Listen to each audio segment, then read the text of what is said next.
atvykusiems. Iš tikrųjų, Lietuvos bankas negalėjo likti nuošalyje, kai yra šie metai paskirti Donelaičio metai, kai pažymime 200 metų žymaus mūsų poeto jubiliejų.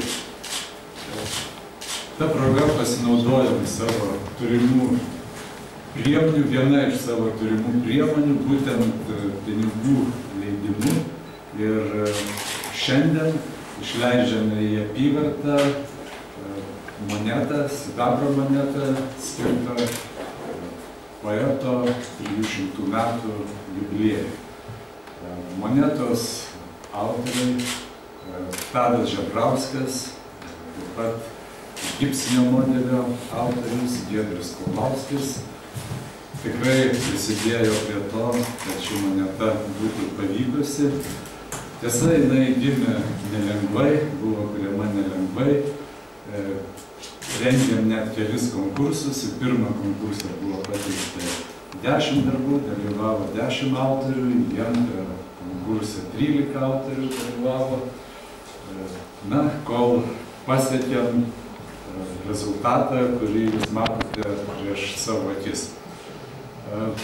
Monetos briaunoje įrašyta visiems mums nuo mokyklos laikų žinomi žodžiai: jau saulelė vėl atklopdama būdamas vietą.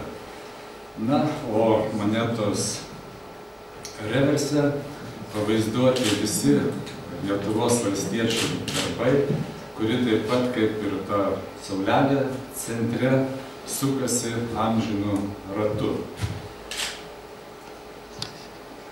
Tai apie monetą tiek. Na, Lietuvos bankas monetas išleidžia įvairiomis progomis, jau esame išleidę 83 kolekcinės monetas ir ne tik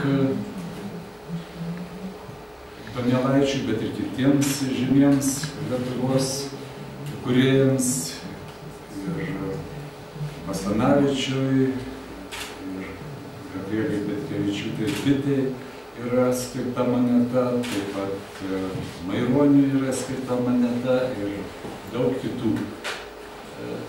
Ir nežiūrint to, kad įvedamas euras, kad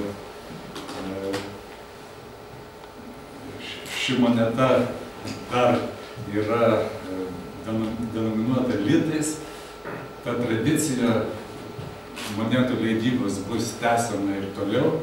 Ir kadangi esame pristatome monetą šiame institute, tai pasakysiu, kad 2015 metais esame numatę išleisti monetą jau denominuotą eurais, bet taip pat jinai bus skirta Lietuvos kultūros ciklui monetų ir būtent Lietuvos literatūrai.